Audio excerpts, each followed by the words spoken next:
छात्रों नमस्कार। आज हम समष्टि अर्थशास्त्र के अंतर्गत बची हुई इकाइयों का अध्ययन करेंगे। कक्षा 12वीं एमपी बोर्ड 13 तारीख का पेपर है।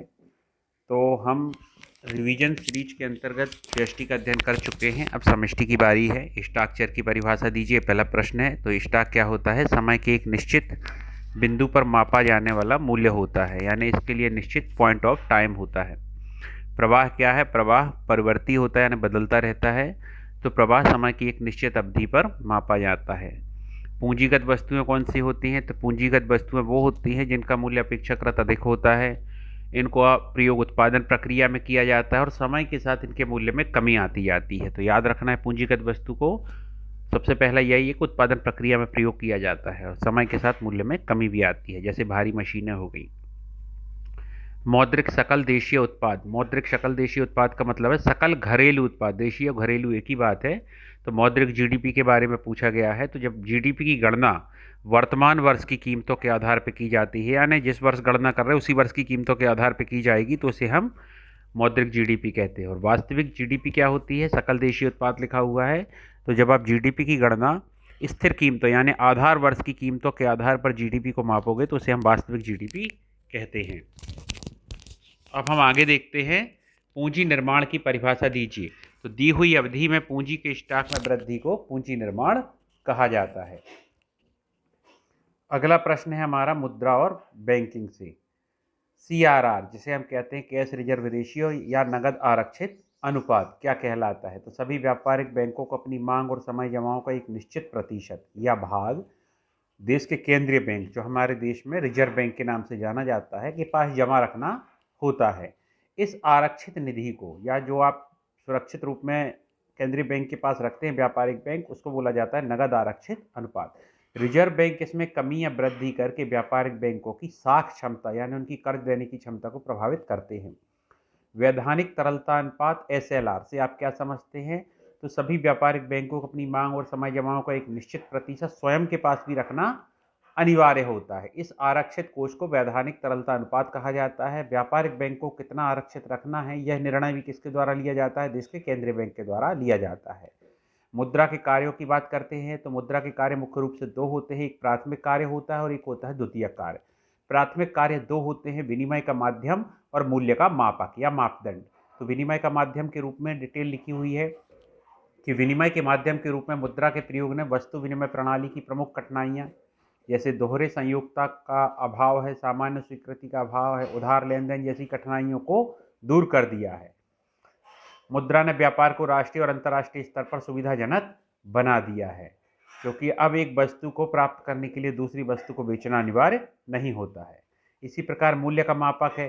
तो मुद्रा मूल्य के समान मापक अथवा मूल्य के मापन मान का कार्य भी करती है, यानी वस्तुओं के उपयोगिता को मापकर मुद्रा के रूप में उनकी कीमतें निर्धारित कर सकती है। और इस प्रकार से जो वस्तु के मूल्य की मापन की कठिनाई थी, मुद्रा ने इसे दूर कर दिया है। गौण कार्य या ये सेकेंडरी वर्क है। सेकेंडरी वर्क जो हैं वो पहला हो गया स्थगित मानों का भुगतान। स्थगित मान वो होते हैं जिनका भुगतान तत्काल ना करके भविष्य में किया जाता है, जैसे उधार लेना हो गया कहते हैं अपन। तो मुद्रा में इस कार्य के कारण वित्तीय बाजार में वृद्धि हुई है और वित्तीय बाजार में समृद्धि और विकास के कारण ही आर्थिक क्रिया में समय के साथ कई गुना वृद्धि हुई है। मूल्य का संचय। मूल्य मुद्रा के मूल्य संग्रह कार्य से अभिप्राय वर्तमान क्रय शक्ति को भविष्य के रूप में प्रयोग हेतु संग्रह करने से। आज हम क्या करते हैं? बचत करके रखते हैं। पुराने समय में वस्तुओं को बचत करके रखना संभव नहीं था, पर मुद्रा ने इस कार्य को सुविधाजनक बना दिया है। इसके साथ साथ मुद्रा को छोटी इकाइयों में विभाज्य किया जा सकता है। मुद्रा में तरलता और सामान्य स्वीकृति का गुण होता है और आसानी से एक स्थान से दूसरे स्थान इसको ले जाया जा सकता है। तो ये मूल्य के संचय का कार्य हो गया। मूल्य का हस्तांतरण। मुद्रा के कारण मूल्य का हस्तांतरण सुविधाजनक हो गया है। मूल्य के हस्तांतरण के सहज बनने से मुद्रा ने विश्व के सभी भागों में उपभोग व्यय और निवेश व्यय को प्रोत्साहित किया है। तो जिस व्यक्ति के पास मुद्रा जाती जाएगी उसके पास क्रय शक्ति आती जाएगी। आज आपके पास है, आपने वस्तु खरीद ली, उससे सामने वाले के पास मुद्रा गई, उसके पास क्रय शक्ति आ जाएगी। तो इसे हम मूल्य का हस्तांतरण कहते हैं। वाणिज्यिक बैंक या जो हमारी व्यापारिक बैंकें होती हैं या कमर्शियल बैंक भी बोलते हैं, जिनमें आपके हमारे खाते हैं, इनके प्राथमिक कार्य पूछे गए हैं। पहला कार्य है जमा स्वीकार करना। था एक बैंक जनता से जमा स्वीकार करता है। अगर आपका खाता है किसी बैंक में तो आप आसानी से जाके अपने पैसे वहां डिपॉजिट कर सकते हो और बैंक क्या करता है, इस जमा पर लोगों को एक निश्चित दर के अनुरूप ब्याज भी प्रदान करता है। और अगर आपने जो है मांग जमा करवा के रखी हुई है, तो आप किसी भी समय इस पैसे को अपने बैंक से निकलवा सकते हो। आज पैसे निकलवाने के बहुत से तरीके हो गए हों। अब ऋण देना, बैंकों का जो प्रमुख दूसरा कार्य है व्यापारिक बैंकों का, यह ऋण प्रदान करना है। ज़्यादातर बैंक उत्पादन कार्यों के लिए ऋण प्रदान करते हैं और भी अपने नगद कोषों से कई गुना अधिक ऋण प्रदान करते हैं। ये अपन आगे देखेंगे किस प्रकार व्यापारिक बैंक साख मुद्रा का निर्माण करते हैं। अब मुद्रा पूर्ति क्या अर्थ क्या है और इसकी कौन कौन सी मापें हैं। तो किसी निश्चित समय पर देश में लोगों के पास कुल मुद्रा सभी प्रकार की, चाहे वो तरल रूप में हो या ब्रॉड रूप में हो, इसके स्टॉक को मुद्रा आपूर्ति कहते हैं। सरल शब्दों में मुद्रा पूर्ति का अर्थ जनता के पास अथवा मुद्रा की मांग करने वालों के पास मुद्रा का स्टॉक है। तो सबसे तरल रूप जो होता है M1 मुद्रा होती है, क्योंकि यह लोग अपने पास नगद रूप में रखते हैं। सबसे पहला इसमें आता है जनता के पास करेंसी। जो भी लोगों के पास नगद रूप में नोट हैं, सिक्के हैं, वो सारे के सारे M1 का भाग होती हैं। दूसरा होता है मांग जमाएं, जो बैंकों में आपकी डिपॉजिट है लेकिन मांग जमाओं के रूप में, जिसको आप कभी भी ऑनलाइन ट्रांसफ़र कर रहे हो या ATM के थ्रू निकलवा रहे हो या बैंक में आप विड्रॉ करा रहे हो पैसे। इसी प्रकार से रिजर्व बैंक के पास जो अन्य जमाएं हैं, किनकी, व्यापारिक बैंकों की, जो उसे नगद रूप में अपने पास रखना है, वो सब की सब क्या कहलाएंगी, M1 कहलाएंगी। ये सबसे छोटी माप है लेकिन सबसे ज़्यादा तरल रूप में रहती है। इसके बाद आता है M2, जिसमें M1 तो पूरा का पूरा ये तीनों भाग शामिल हो जाएगा। साथ ही डाक खानों में जो बचत जमाएं हैं उनको भी शामिल इसमें कर लिया जाता है। M3 में M1 को पूरा लेना है और व्यापारिक बैंकों की सावधि जमाएं, जिसे हम समय जमाएं कहते हैं, जो एक निश्चित समय में परिपक्व होती हैं, उनको शामिल किया जाता है। और M4 में M3 को पूरा ले लेना है और बचा था जो ये डाक खानों में बचत खातों में जमाएं, तो इसको हम M4 में हम मिला लेंगे, M3 पूरा ले लेंगे और डाक खानों की कुल जमाएं NSC को छोड़कर, NSC होते हैं नेशनल सेविंग सर्टिफिकेट, तो इनको छोड़कर जो है M3 और डाक खानों की कुल जमाओं को अगर जोड़ लिया जाए तो M4 बन जाता है और सबसे बृहद मुद्रा होती है और सबसे ठोस रूप होता है। यानी आप इसको तत्काल यूज नहीं कर सकते, लेकिन सबसे बृहद है, सबसे बड़ा रूप है मुद्रा का ये। अब केंद्रीय बैंक सरकार के बैंक कार्य को समझाइए। तो केंद्रीय बैंक वे सभी बैंकिंग सुविधाएं सरकार को प्रदान करती हैं जो एक व्यापारिक बैंक अपने ग्राहकों को प्रदान करता है। ग्राहक को व्यापारिक बैंक क्या करते हैं, उनका खाता खोलते हैं, पैसे जमा करते हैं, जरूरत पर ऋण देते हैं, उनको सलाह देते हैं, एजेंट का काम करते हैं। तो ये सारे काम जो है सरकार के लिए कौन करता है, केंद्रीय बैंक करता है। लिखा भी हुआ है, बैंक एजेंट वित्तीय सलाहकार का कार्य करती है। बैंकर के रूप में सरकारी विभागों का खातों का संचालन करती है, सरकारी कोषों की व्यवस्था करती है। एजेंट के रूप में केंद्रीय बैंक सरकार के लिए प्रतिभूतियों का क्रय विक्रय तथा सार्वजनिक ऋण का प्रबंध भी करती है और मौद्रिक नीतियों का निर्माण करके उपयोगी परामर्श भी प्रदान करती है। अब बैंक दर नीति से क्या भाव है, साख नियंत्रण के रूप में कैसे कार्य करती है। तो बैंक दर वह दर होती है जिस पर देश का केंद्रीय बैंक, इस पर सेपरेट वीडियो है अपना, जिस पर देश का केंद्रीय बैंक व्यापारिक बैंकों को लंबी अवधि के लिए उधार देता है। और ये किसके बदले देता है, ये विधिमान्य जो व्यापारिक बैंकों के पास सरकारी प्रतिभूतियां होती हैं, इनकी गारंटी के बदले में इनको लंबी अवधि के लिए जिस दर पर उधार देता है उसे कहते हैं बैंक दर। अब इस दर में परिवर्तन करके व्यापारिक बैंकों की ये साख को या कर्ज देने की शक्ति को प्रभावित करता है। कैसे करता है, जब केंद्रीय बैंक इसमें वृद्धि करता है तो व्यापारिक बैंकों को कर्ज लेना महंगा पड़ता है और वे भी ज़्यादा ब्याज पर जनता को कर्ज देते हैं। इससे लोग कर्ज लेना कम कर देते हैं और बैंकों की साख क्षमता कम हो जाती है। इसकी विपरीत स्थिति में साख क्षमता बढ़ जाती है। व्यापारिक बैंक क्या है, तो व्यापारिक बैंक एक वित्तीय संस्था हैं जो लोगों के रुपए को अपने पास स्वीकार करते हैं, उनको उपभोग तथा निवेश के लिए उधार भी देते हैं या लोगों की जमाओं का भुगतान मांगने पर चेक, ड्राफ्ट, आदेश या किसी अन्य प्रकार से भुगतान करते हैं। जैसा लोग चाहे नेफ्ट है, RTGS है, उसके माध्यम से ये सामने वाले को किसी व्यक्ति के खाते से भुगतान भी करते हैं।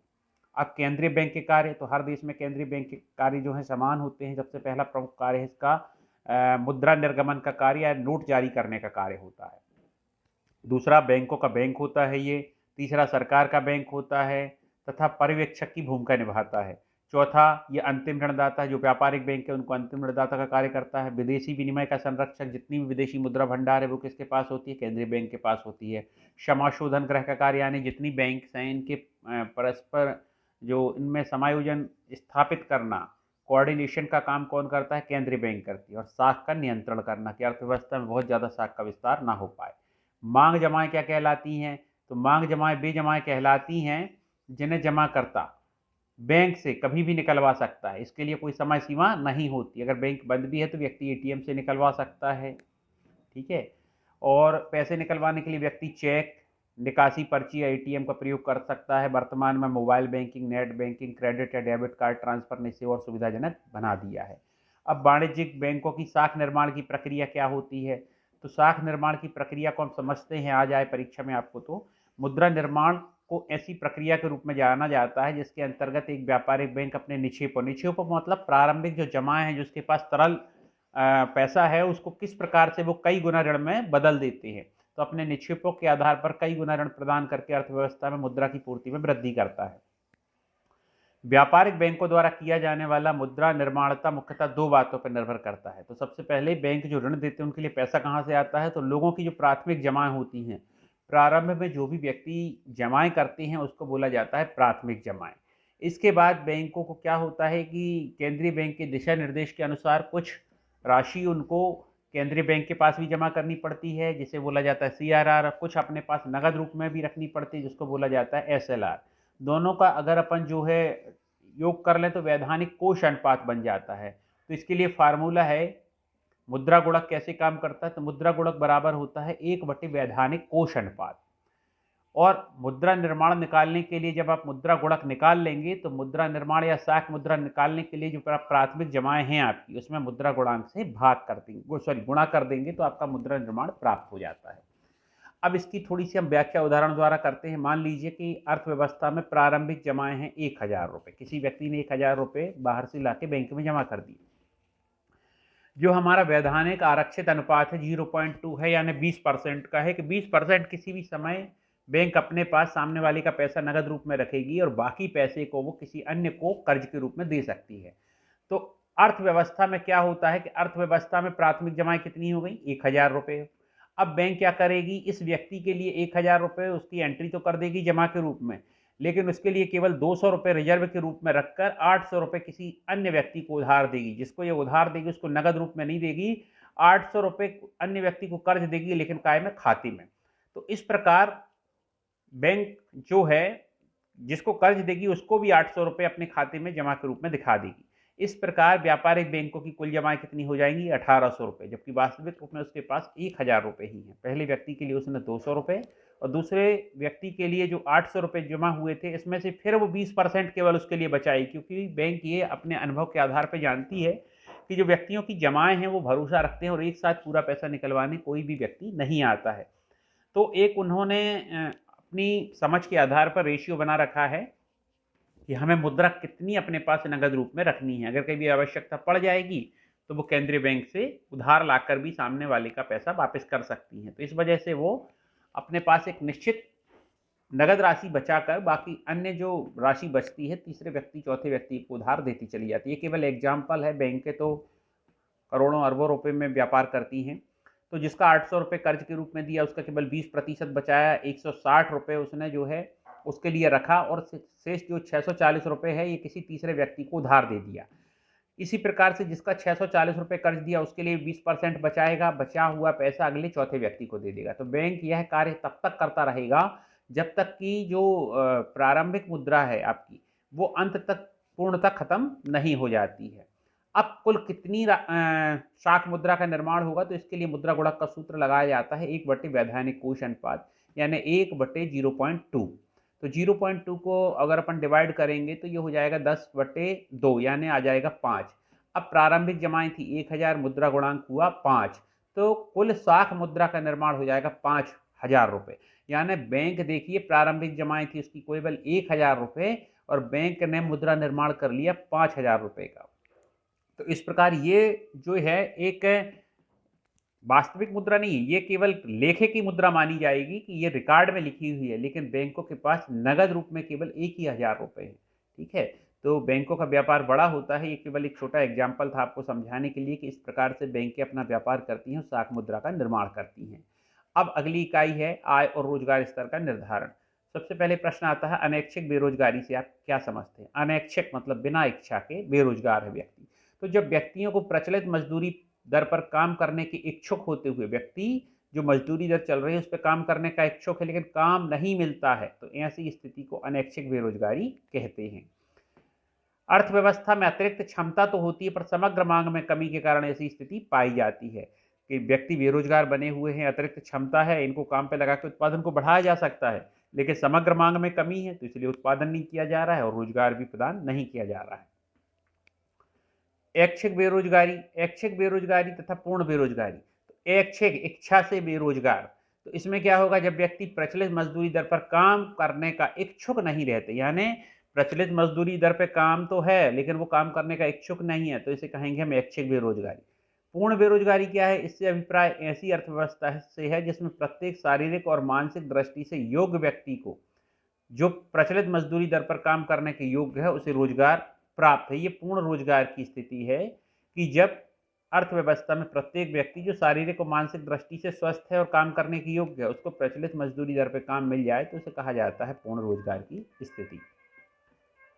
अब आगे हम बढ़ते हैं और देखते हैं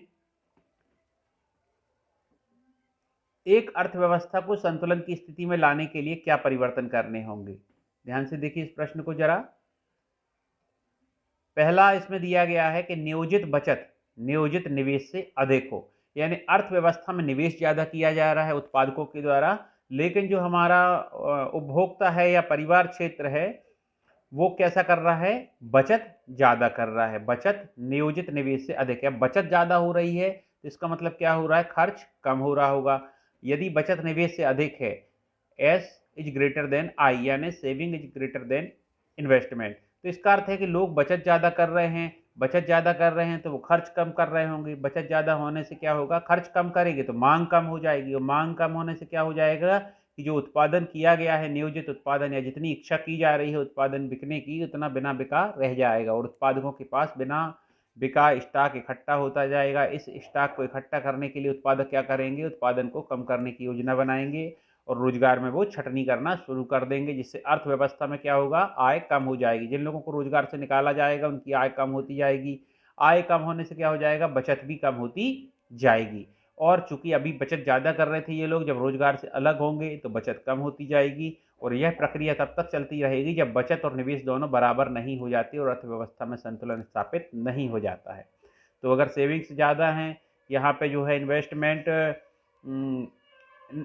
सेविंग्स ज़्यादा कर रहे हैं इन्वेस्टमेंट की तुलना में, है ना, तो ऐसी स्थिति में क्या होगा कि अर्थव्यवस्था में जो है बेरोजगारी की स्थिति बनेगी, क्योंकि लोगों को रोजगार से निकाला जाएगा और लोगों की आय कम होती जाएगी और बचत कम होती जाएगी। बचत कम हो के जब तक इन्वेस्टमेंट के बराबर या निवेश के बराबर नहीं हो जाती तब तक ये प्रक्रिया चलती रहेगी। अब इसका जस्ट अपोजिट देख लेते हैं कि नियोजित बचत नियोजित निवेश से कम हो, यानी निवेश ज़्यादा किया जा रहा है लेकिन बचत कैसी हो रही, कम हो रही, लोग ज़्यादा खर्च कर रहे हैं। तो यदि बचत निवेश से कम है, यानी बचत कम है, लोग खर्च ज़्यादा कर रहे हैं लेकिन इन्वेस्टमेंट ही नहीं हो रहा है उतना, इस स्थिति में समग्र मांग ज़्यादा होगी क्योंकि खर्च ज़्यादा हो रहा है, किससे, समग्र पूर्ति से। तो अतः उत्पादक बिना पूरी की गई मांग की हानि उठाएंगे। अर्थव्यवस्था में मांग तो है लेकिन उतनी पूर्ति ही नहीं हो पा रही। इस स्थिति का सामना करने के लिए उत्पादक अब ऐसी उत्पादन करने की योजना बनाएंगे, वे ऐसा कर सकते हैं, ऐसा मानकर चलते हैं कि अधिक उत्पादन का अर्थ है अधिक लोगों को रोजगार, यानी अब वो उत्पादन बढ़ाने का फैसला लेंगे, इसके लिए उन्हें रोजगार को बढ़ाना होगा। रोजगार को बढ़ाने से अर्थव्यवस्था में अधिक आय होगी और जब अधिक आय होगी तो अधिक बचत भी होगी। यह प्रक्रिया तब तक चलती रहेगी जब तक बचत और निवेश बराबर नहीं हो जाती, अर्थव्यवस्था संतुलन में नहीं आ जाती। अब गुणक तथा सीमांत उपभोग प्रवृत्ति में संबंध स्थापित कीजिए। तो गुणक क्या होता है कि उत्पादन में होने वाली वृद्धि और निवेश में होने वाली वृद्धि की तुलना में कई गुना बढ़ जाती है। देखो इसमें यह दिखाया गया है कि गुणक क्या करता है कि प्रारंभ में जब निवेश किया जाता है तो निवेश में जो वृद्धि की जाती है, निवेश में वृद्धि होने के फलस्वरूप आय में कई गुना वृद्धि हो जाती है, क्योंकि उतनी वृद्धि होगी तो कोई उत्पादक जो है निवेश करना क्यों चाहेगा। अगर हम कहीं 1000 रुपये इन्वेस्टमेंट कर रहे हैं तो हम ये चाहते हैं कि हमें जो आय है वो 1000 से कहीं ज़्यादा प्राप्त हो, तभी जो है एक उत्पादक या कोई व्यक्ति जो है किसी व्यवसाय को करने के लिए तैयार होगा। तो गुणक यही काम करता है कि प्रारंभिक निवेश में वृद्धि के फलस्वरूप आय में होने वाली वृद्धि की दर क्या कहलाती है, गुणक कहलाती है। अब इसके लिए जो अगला सूत्र होता है गुणक प्राप्त करने का, वो होता है सीमांत उपभोग प्रवृत्ति पर डिपेंड करता है। यानी गुणक किस पर डिपेंड करता है? सीमांत उपभोग प्रवृत्ति पे। सीमांत उपभोग प्रवृत्ति कहलाती है व्यक्ति की उपभोग या खर्च करने की आदत या क्षमता। तो गुणक और सीमांत उपभोग प्रवृत्ति के बीच सीधा सीधा या प्रत्यक्ष संबंध होता है एमपीसी, यानी सीमांत उपभोग प्रवृत्ति का मूल्य जितना ज्यादा अधिक होगा उतना ही ज्यादा गुणक का मान होता चला जाएगा। यानी व्यक्ति अपनी आय का पूरा भाग अगर खर्च करने लगे तो इसका सूत्र देखिए, k equal to 1/1 minus MPC. अगर एमपीसी का मान 1 हो जाएगा तो ये हो जाएगा 1/1 माइनस 1, यानी 1/0, तो k का मान अनंत हो जाएगा। तो ऐसी स्थिति में जो हमारा गुणक है वो अनंत को प्राप्त कर लेगा, पर वास्तविकता में ऐसा होता नहीं, क्योंकि सीमांत उपभोग प्रवृत्ति, सीमांत बचत प्रवृत्ति का मूल्य हमेशा आय के बराबर या 1 के बराबर होता है। 1 को अपन आय के बराबर मानते हैं। तो याद रखना है अपन को कि इन सूत्रों को, कभी परीक्षा में क्या होता है कि इनमें से कोई प्रश्न भी आपसे पूछा जा सकता है कि इन्वेस्टमेंट में इतना परिवर्तन किया गया, गुणक का मान दिया गया है, तो आपको आय में परिवर्तन पता करना है, या सीमांत उपभोग प्रवृत्ति दी गई है, निवेश में परिवर्तन इतना हुआ है जिसके फलस्वरूप आय में परिवर्तन ज्ञात कीजिए। तो इस तरीके से प्रश्न आ जा सकते हैं आपके सामने। औसत बचत प्रवृत्ति और सीमांत बचत प्रवृत्ति क्या है? तो औसत बचत प्रवृत्ति कुल बचत तथा कुल आय के बीच का अनुपात होता है। तो याद रखना है अपन को, औसत बचत प्रवृत्ति एवरेज प्रोपेंसिटी टू सरप्लस है इक्वल टू बचत अपॉन आय होती है, S/I होता है। सॉरी, ये S/बाई होना चाहिए था यहाँ पे, ये टाइपिंग मिस्टेक है यहाँ पे, तो ये आपका हो जाएगा Y। और औसत बचत प्रवृत्ति का मान सामान्यतः 1 से कम होता है, क्योंकि APS और इसके साथ MPS दोनों का टोटल 1 के बराबर होता है। कुछ परिस्थितियों में इसका मान 0 भी हो सकता है तथा आय व उपभोग बराबर होते हैं। अब सीमांत बचत प्रवृत्ति क्या होती है? सीमांत बचत प्रवृत्ति परिवर्तन को बताने वाली होती है। तो बचत में होने वाली परिवर्तन और आय में होने वाले परिवर्तन के बीच का अनुपात है। तो MPS बोलते हैं इसको, इक्वल टू, यहाँ कोई डेल्टा नहीं लगा है लेकिन सीमांत में हमेशा डेल्टा का यूज होता है, डेल्टा S/डेल्टा Y। तो इस तरीके से सूत्र याद रखना है। और MPS और MPC दोनों का मान 1 के बराबर होता है, और APS और APC का मान हमेशा 1 के बराबर होता है। तो ये अपन को याद रखना है। औसत बचत प्रवृत्ति और औसत उपभोग प्रवृत्ति दोनों का मान 1 के बराबर होगा, और सीमांत बचत प्रवृत्ति और सीमांत उपभोग प्रवृत्ति दोनों का मान 1 के बराबर होता है। अब न्यून मांग की स्थिति को समझाते हुए इसके कारण और इसे ठीक करने के उपाय बताइए। न्यून मांग कब उत्पन्न होता है? जब अर्थव्यवस्था में समग्र मांग समग्र पूर्ति से कम होती है, यानी अर्थव्यवस्था में जो समग्र मांग कम होगी तो उसे हम कहेंगे न्यून मांग। तो न्यून मांग या अविस्फीतिक अंतराल एक ही चीज हो गई। तो न्यून मांग कब होगी? जब लोग उपभोग व्यय में कमी करेंगे, यानी निजी उपभोग व्यय में कमी आ जाए, सरकारी उपभोग व्यय में कमी आ जाए, निजी व्यय में कमी आ जाए, निर्यातों में हमारी गिरावट आ जाए और आयातों में वृद्धि हो जाए, यानी हम विदेशों से बुलवाने लगे, देश की वस्तुओं की मांग कम कर दें, या करों में वृद्धि हो जाए, लोगों की आय का ज्यादातर भाग करों में खर्च हो जाए तो वो मांग को कम कर देंगे। न्यून मांग को ठीक करने के क्या उपाय हो सकते हैं?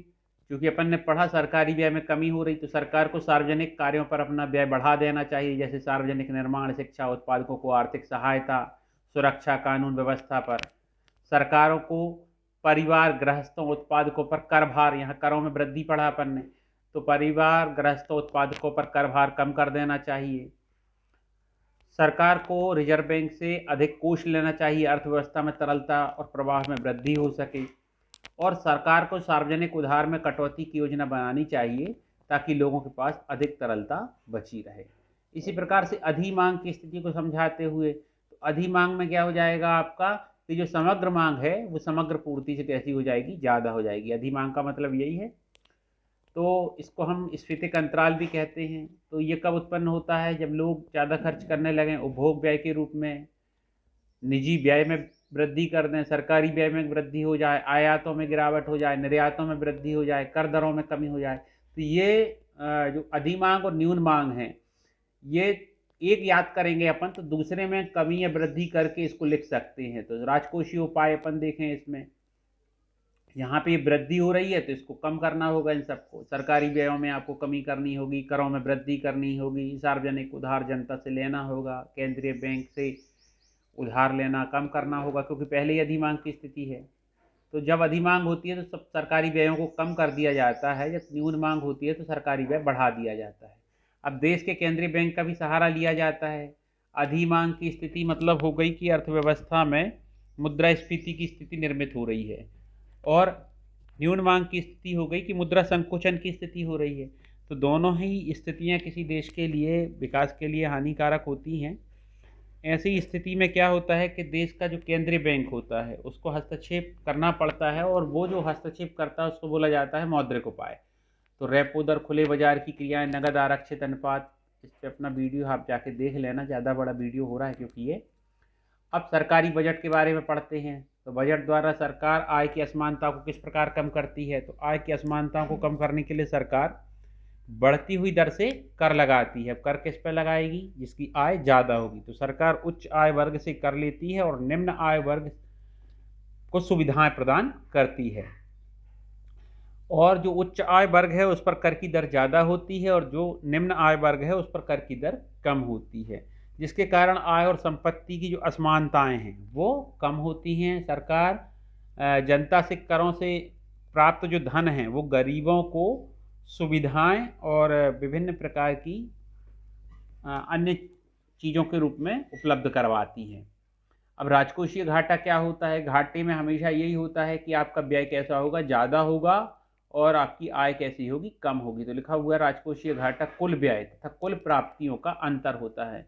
तो राजकोषीय घाटों में क्या होता है कि राजकोषीय घाटों में कुल व्यय में पूंजीगत व्यय भी आएगा और राजस्व व्यय भी आएगा, पर जो कुल प्राप्तियां होंगी आपकी, तो पूंजीगत प्राप्तियां और राजस्व प्राप्तियां दोनों शामिल होंगी। पर पूंजीगत प्राप्तियों में जब अपन उधार जोड़ते हैं तो उधार को छोड़कर पूंजीगत प्राप्तियां लिखी जाती हैं इसमें। तो उधार राजस्व प्राप्तियां, धन उधार छोड़कर पूंजीगत प्राप्तियां, ये यहाँ लिखी जाएंगी, और कुल व्यय में से कुल आय को घटाकर राजकोषीय घाटे की प्राप्ति की जाएगी। इस पर अपना अलग से घाटे वाला वीडियो देख लेना, आप डिटेल में बना हुआ है। ये इसका सूत्र लिखा हुआ है, कुल व्यय पूंजीगत व्यय धन राजस्व व्यय माइनस कुल प्राप्तियां, पूंजीगत प्राप्तियां धन राजस्व प्राप्तियां उधार को छोड़कर। उधार किसका अंग है? पूंजीगत प्राप्तियों का है। राजकोषीय घाटा बताता है कि सरकार को उधार लेने की आवश्यकता है। जितना अधिक घाटा होगा उतना ही अधिक ऋण लेना पड़ेगा, और ऋण लेने के फलस्वरूप सरकारी बजट पर ब्याज का भार बढ़ता जाएगा। इसके क्या परिणाम होते हैं? स्फीतिकारी जाल बनता है, भावी पीढ़ी के लिए राष्ट्रीय ऋण तैयार होता है, ऋणों में कई गुना वृद्धि आ जाती है, विदेशों में साख क्षमता कमजोर होती है, सरकारी विश्वसनीयता का घटाव हो जाता है। अब राजस्व प्राप्तियां और पूंजीगत प्राप्तियां आप देख लीजिए कि ये दोनों ही बजट के अंग होती हैं। तो राजस्व प्राप्तियों में दो विशेषताएं होती हैं कि जब सरकार को प्राप्तियां मतलब आय प्राप्त हो रही है, तो दो विशेषताएं हैं कि सरकार को पैसा तो आ रहा है पर किसी प्रकार की देनदारी उत्पन्न नहीं होती, यानी वो पैसा लौट के चुकाना नहीं होता है। और जो पैसा आ रहा है तो इसमें सरकार की कोई परिसंपत्ति का नुकसान भी नहीं होता है कि उसे कोई परिसंपत्ति बेचना है आंशिक रूप से या पूर्ण रूप से। अब इसके कुछ उदाहरण देखें अपन। सरकार को कहाँ कहाँ से पैसा आता है जिसके बदले में उसको ना तो चुकाना है, ना ही कोई परिसंपत्ति अपनी बेचनी है, उसकी अंश धारिता कम करनी है। तो सरकार को करों और गैर करों से प्राप्त होने वाली आय है। अब कर कौन कौन से हो सकते हैं? कर हो सकते हैं आपके आय कर हो सकता है, निगम कर हो सकता है, संपदा शुल्क हो सकती है, उपहार कर हो सकती है। इसमें कुछ कर जो हैं प्रत्यक्ष होते हैं और कुछ अप्रत्यक्ष भी होते हैं। गैर कर कौन से होते हैं? विभिन्न प्रकार की शुल्क हो गई, जुर्माना हो गया, एस्चीट, अनुदान आदि आते हैं। अब पूंजीगत प्राप्तियां जस्ट जो हमारी ये प्राप्तियां हैं, राजस्व प्राप्तियां, इसका अपोजिट होती हैं। तो पैसा तो आएगा सरकार के पास, लेकिन देनदारियां उत्पन्न होंगी, यानी उसे चुकाना पड़ेगा ब्याज के साथ में। और दूसरा इसकी विशेषता है कि इसमें सरकारी परिसंपत्तियों में कमी आती है, यानी सरकार को जो सरकारी चीज़ें हैं, सरकारी कंपनियां, सरकारी फर्म है, सरकारी उद्यम हैं, इनमें से अपने अंशों को कम करना पड़ता है, यानी उसे विनिवेश करना पड़ता है, बेचना पड़ता है। तो इसके कुछ उदाहरण हैं आंतरिक तथा विदेशी ऋण, यानी जो प्राप्तियां तो होंगी मगर ये चुकाना पड़ेंगी। अग्रिम की वसूली, यानी उसकी जो मतलब पहले से उसको जो लेना था लोगों से, जब वसूली कर लेगी तो उसकी परिसंपत्ति उतनी कम मानी जाती है। और विनिवेश हो गया। विनिवेश में क्या होता है कि जो सरकारी संपत्ति हैं, सरकारी फर्म वगैरह हैं, इसको पूर्ण रूप से या आंशिक रूप से सरकार जो है निजी क्षेत्रों के लिए खोल देती है कि इसमें व्यक्ति भी निवेश कर सकता है। तो इस प्रकार से सरकार की हिस्सेदारी उसमें कम हो जाती है। अब राजस्व व्यय तथा पूंजीगत व्यय में अंतर बताएं। तो राजस्व व्यय में क्या होता है, व्यय मतलब खर्च करना। सरकार खर्च तो करती है पर उसकी कोई देनदारी चुकती नहीं है, मतलब उसका जो पैसा देना है जहाँ पे वो देना ही रहता है, पैसा खर्च होता है पर देनदारी कम नहीं होती। और सरकार के लिए कोई परिसंपत्ति का निर्माण भी नहीं होता, यानी ये पैसा जो आता है तो ना तो कोई परिसंपत्ति का नुकसान करता है और जाता है तो कोई परिसंपत्ति का निर्माण नहीं करता है। तो इसमें क्या होता है, सरकार का वेतन बिल, अब इतने कर्मचारी सरकार के लगे हुए हैं तो सब वेतन बिल जो हैं वो इसमें राजस्व व्यय के अंतर्गत आते हैं। और इसके अंतर्गत जो है आर्थिक सहायता पर व्यय, ये ब्याज का भुगतान इसमें नहीं आएगा क्योंकि इससे देनदारियां कम हो जाती हैं, ये नहीं रहेगा इसमें। आर्थिक सहायता पर व्यय, सुरक्षा के लिए खरीदी गई वस्तुओं पर व्यय या उदाहरण हो जाएंगे। पूंजीगत प्राप्तियों में क्या होता है, सरकार की देनदारियां कम करता है। ठीक है, ये प्राप्तियां लिखा हुआ है, प्राप्तियां नहीं है, पूंजीगत व्यय है ये। ठीक है, तो ये पीडीएफ जो है मुझे जल्दबाजी में प्राप्त हुई है।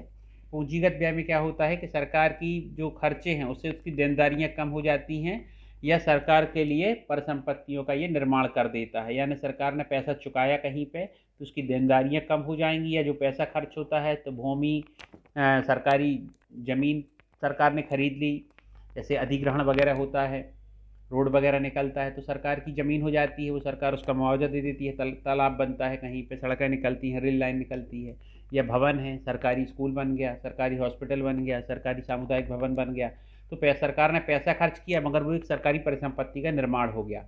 मशीनरी तथा उपकरणों पर व्यय, तो सरकार की तरफ से जो भी मशीनरी या उपकरण जहाँ भी खरीदे जाते हैं तो सरकार की वो पूंजीगत व्यय कहलाते हैं। और शेयरों पे खरीद, अगर सरकार किसी कंपनी के या किसी उद्यम को खरीद लेती है या उसके शेयरों को खरीदती है तो सरकार के लिए परिसंपत्तियों का निर्माण होता है। इस प्रकार से ये पूंजीगत व्यय माना जाता है। ये हमने जो है इसको अंतर के रूप में भी लिख दिया है, आप इसको पॉज करके पढ़ लेना। सरकारी बजट 1 अप्रैल से 31 मार्च वित्तीय वर्ष कहलाता है हमारा ये, और इस दौरान सरकार की अनुमानित प्राप्तियों और व्यय को दिखाया जाता है। इसके द्वारा सरकार विगत वर्ष में आय व्यय के आकलन के साथ ही आगामी वर्ष के लिए प्राथमिकता अनुसार बजट का निर्धारण करती है। इसके कुछ उद्देश्य भी हैं कि आर्थिक समृद्धि को प्राप्त करना, संसाधनों का उचित बंटवारा, रोजगार का सृजन करना, आर्थिक स्थिरता को लाना, सार्वजनिक उद्यमों का प्रबंधन। अब योजना व्यय क्या होता है, तो योजना व्यय जो है सरकार का अनुमानित व्यय कहलाता है, जिसे चालू पंचवर्षीय योजना में शामिल परियोजनाओं कार्यक्रम के लागू करने पर खर्च करने का प्रावधान बजट में कर लिया जाता है। और गैर योजना व्यय क्या कहलाता है कि इसमें सरकार पंचवर्षीय योजना में योजना नहीं बनाती है, और यह सरकार के सामने जो है बिना योजना के होता है। कोई अचानक से कोई काम आ गया या कोई ऐसी नई योजना बन गई तत्काल में जिसको अपन ने पूर्व में बजट में नहीं रखा था, तो वो गैर योजना व्यय कहलाता है। तो चालू पंचवर्षीय योजना से छोड़कर समस्त व्यय को सरकार के अन्य व्यय या गैर योजना व्यय कहलाते हैं। ये घाटे हो गए, इनके बारे में अपना वीडियो भी है, आप पॉज करके पढ़ लेना। अब प्रत्यक्ष कर और अप्रत्यक्ष कर के बारे में बता दें। प्रत्यक्ष कर वे होते हैं जो सरकार द्वारा जिस पर लगाए जाते हैं उसे इसका भुगतान करना पड़ता है, वह किसी दूसरे पर इसको टाल नहीं सकता है, जैसे आयकर, संपत्ति कर, निगम कर, संपदा कर आदि। और अप्रत्यक्ष कर वे होते हैं जो लगाए किसी और पर जाते हैं और भुगतान कोई और करता है, यानी जो अंतिम उपभोक्ता है वो उसका भुगतान करता है, जैसे वस्तुओं और सेवाओं पर लगाया गया कर, जीएसटी हो गया, बिक्री कर हो गया। अब सरकार जो घाटे की वित्त व्यवस्था अपनाती है, इसकी पूर्ति कैसे करती है, तो सरकार घाटे की वित्त व्यवस्था की जो पूर्ति करती है इसके लिए एक साथ कई उपाय अपनाए जाते हैं, जैसे नए नोट छाप कर। तो इसके लिए सरकार क्या करती है कि जो ट्रेजरी बिल होते हैं, प्रतिभूतियां होती हैं, इनके बदले में केंद्रीय बैंक, देश का केंद्रीय बैंक नए नोट छाप कर वित्त की आपूर्ति करता है। और अगर अन्य बातें समान रहती हैं तो ये जो नए नोट हैं देश में वस्तुओं और सेवाओं की आपूर्ति में वृद्धि करते हैं, मांग में वृद्धि करते हैं, कीमत स्तर में वृद्धि होगी। और अगर अर्थव्यवस्था में पहले से ही मुद्रास्फीति की स्थिति है तो वित्त व्यवस्था की आपूर्ति के लिए इस उपाय की सिफारिश नहीं की जाती, क्योंकि इससे मुद्रास्फीति और बढ़ जाएगी। दूसरा होता है जनता से उधार लेकर सरकार विभिन्न प्रकार के बॉन्ड जारी करती है और इससे ब्याज का भार सरकार पर पड़ता है। सार्वजनिक ऋण पर ब्याज कहा जाता है। अधिक मात्रा में अगर जनता से उधार के फलस्वरूप ब्याज की रकम इतनी ज़्यादा होती कि समृद्धि प्रक्रिया, मतलब सब प्रकार से सरकार को सोच विचार कर ही जो है कदम उठाने पड़ते हैं कि उसे किस प्रकार की उपाय अपनाना है। विनिवेश में क्या होता है कि सार्वजनिक क्षेत्र के जो उद्यम होते हैं, सरकार इसको बेचने का निर्णय करती है, जिसके कारण निजीकरण होता है। सरकार को विनिवेश से जो आय प्राप्त होती है उपभोग में खर्च नहीं करना चाहिए, बल्कि उत्पादक कार्यों में केवल खर्च करना चाहिए। अब राजकोषीय नीति क्या होती है? तो राजकोषीय नीति सरकार की आय व्यय की नीति अर्थव्यवस्था को समृद्धि और स्थिरता प्रदान करती है। इसे बजट नीति भी कहते हैं। और इसके लिए कुछ उद्देश्य भी हैं, जैसे समृद्धि दर को बढ़ाना, संतुलित विकास करना, सामाजिक समानता, स्थिरता। फिर आखिरी चैप्टर है हमारा विदेशी विनिमय दर एवं भुगतान संतुलन। तो एक एग्जाम्पल दिया गया है कि अमेरिकी डॉलर का मूल्य 50 से घटकर 48 रुपये हो गया। भारतीय मुद्रा का अधिमूल्यन हुआ या मूल्यह्रास। तो देखिए, पहले हमको 1 रुपये के बदले में जो है $1 के बदले में 50 रुपये देने पड़ते थे। अब $1 के बदले में 48 रुपये देने पड़ेंगे, तो 2 रुपये हमारे बच गए। यानी हमारी मुद्रा कैसी हो गई? मजबूत हो गई। तो हमारी मुद्रा का क्या हो गया? अधिमूल्यन हो गया। अगर ये 50 से घट के हमें 52 देने पड़ते तो मूल्यह्रास कहलाता। किसी देश की मुद्रा का मूल्यह्रास होने से देश पर क्या प्रभाव पड़ेगा? तो देश की मुद्रा का मूल्यह्रास होने से मतलब है कि घरेलू मुद्रा का विदेशी बाजार में मूल्य कम हो रहा है, या दूसरी मुद्रा से जो है मूल्य कम हो रहा है। तो ऐसी स्थिति में जो विदेशी लोग हैं उनके लिए हमारे आयात सस्ते हो जाएंगे, और हमारे जो हम विदेशों से जो वस्तुएं बुलवाते हैं वो हमें कैसी हो जाएंगी? महंगी हो जाएंगी। यानी विदेशियों के लिए हमारी वस्तुओं के मूल्य कम हो जाएंगे, वो ज़्यादा मांग करेंगे, लेकिन विदेशों से हम जो वस्तु बुलवाते हैं वो हमारे लिए अब ज़्यादा महंगी हो जाएंगी। स्थिर विनिमय दर प्रणाली से आप क्या समझते हैं? स्थिर विनिमय दर प्रणाली में सरकार के द्वारा निर्धारित की जाती है, और इसमें 2 देश व्यापार में भाग लेते हैं। इसके गुण क्या हैं? बाजार स्थिरता, मुद्रास्फीति पर रोक है, अंतर्राष्ट्रीय व्यापार में समृद्धि आती है। दोष भी हैं, जैसे इसके पीछे हमें स्वर्ण का विशाल भंडार रखना पड़ता है, जोखिम पूंजी को हतोत्साहन मिलता है, स्थिर विनिमय दर से संतुलन नहीं आता, स्थिर विनिमय दर मंदी में कारगर नहीं है। अब लचीली या नम्य विनिमय दर प्रणाली क्या है? तो नम्य विनिमय दर या लचीली विनिमय दर प्रणाली जो है विदेशी मुद्रा बाजार में विभिन्न करेंसियों की मांग और पूर्ति द्वारा निर्धारित होती है। इसे हम नम्य या लचीली विनिमय दर प्रणाली कहते हैं, और इसका निर्धारण बाजार में उसी प्रकार से होता है जैसे वस्तुओं का होता है। जैसे वस्तुओं में मांग और पूर्ति द्वारा जो है उसकी कीमत का निर्धारण होता है, इसी प्रकार नम्य विनिमय दर प्रणाली में विनिमय दर का निर्धारण किसी देश की मुद्रा की मांग और उसकी पूर्ति के द्वारा होता है। और विनिमय दर का निर्धारण वहीं होता है जहां विदेशी मुद्रा की मांग और उसकी पूर्ति उसके बराबर हो जाती है।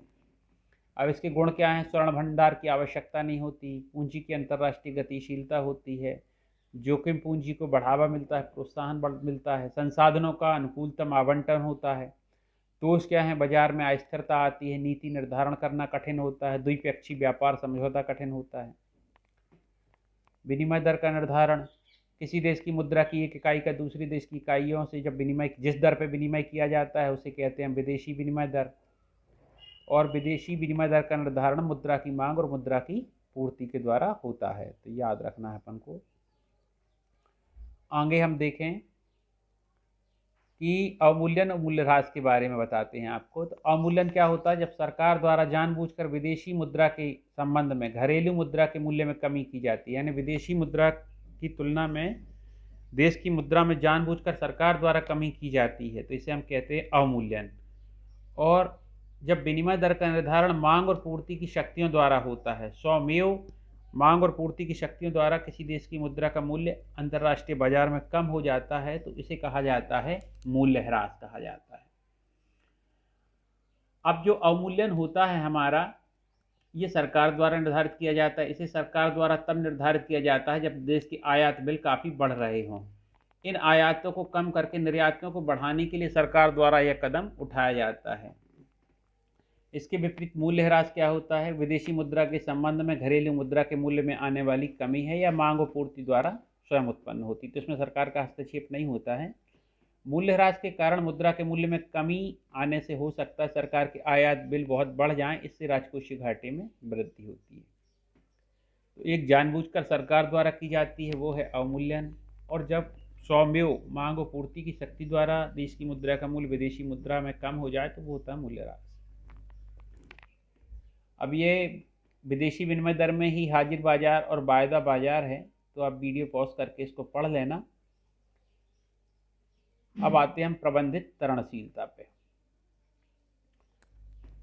प्रबंधित तरणशीलता जो होती है, जब विनिमय दर अंतर्राष्ट्रीय बाजार में मुद्रा की मांग और पूर्ति की शक्तियों द्वारा निर्धारित होती है, यानी मूल्यह्रास की बात की जा रही है, जब कभी कभी सरकार केंद्रीय बैंक के माध्यम से विनिमय दर पर कुछ प्रभाव डालने के लिए इसमें हस्तक्षेप करती है। अगर किसी देश की मुद्रा का मूल्य बहुत ज़्यादा कम हो रहा हो तो सरकार देश के केंद्रीय बैंक के माध्यम से चाहती है कि उसकी मुद्रा का गिरता हुआ मूल्य रुक जाए, या जिस देश की मुद्रा की मूल्य की तुलना में उसका मूल्य कम हो रहा है तो उसमें स्टेबिलिटी आ जाए या उसमें कुछ गिरावट कम हो जाए, तो जिसके लिए विनिमय दर वांछित सीमाओं के अंदर रहे।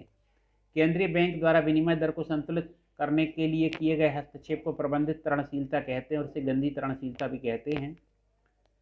इसको फ्लोटिंग मैनेजमेंट कहा जाता है इंग्लिश में। अब एक एग्जाम्पल दिया गया है कि यदि घरेलू मुद्रा का विदेशी मुद्रा US डॉलर की तुलना में अत्यधिक ह्रास हो रहा है, यानी कमी आ रही है, तो देश का केंद्रीय बैंक इसे नियंत्रित करने के लिए अंतर्राष्ट्रीय मुद्रा बाजार में डॉलर की बिक्री करना, जो विदेशी डॉलर है या अमेरिकी डॉलर है, उसकी बिक्री करना चालू कर देगा।